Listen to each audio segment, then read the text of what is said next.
DGISPR lieutenant general Ahmad शरीफ ने कहा कि पाकिस्तान खित्ते में नेट रीजनल स्टेबलाइजर्स का किरदार अदा करता रहेगा। DGISPR लेफ्टिनेंट जनरल अहमद शरीफ ने सैलानी IT प्रोग्राम कराची के तलबा के साथ खसूसी नशिस्त की, जहाँ तलबा ने उनसे पाकिस्तान के अंदरूनी और बैरूनी सिक्योरिटी सूरत हाल समेत मुख्तलिफ मौज़ूआत पर सवालात किए। इस मौका पर DGISPR ने कहा कि बुनियादल मरसूस में कामयाबी अमन की जीत है।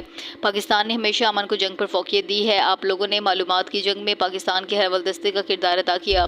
लेफ्टिनेंट जनरल अहमद शरीफ ने कहा कि पाकिस्तान की अफवाज मुनज़्ज़म और पेशेवराना अफवाज है।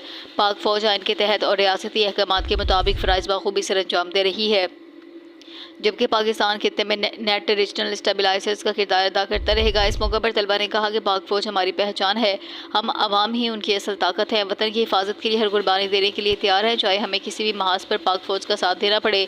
तलबा ने DGISPR के साथ नशिस्त को सराहा, उनका शुक्रिया अदा करते हुए कहा कि मुस्तकबिल में भी इसी तरह के इंटरेक्शन रखने चाहिए।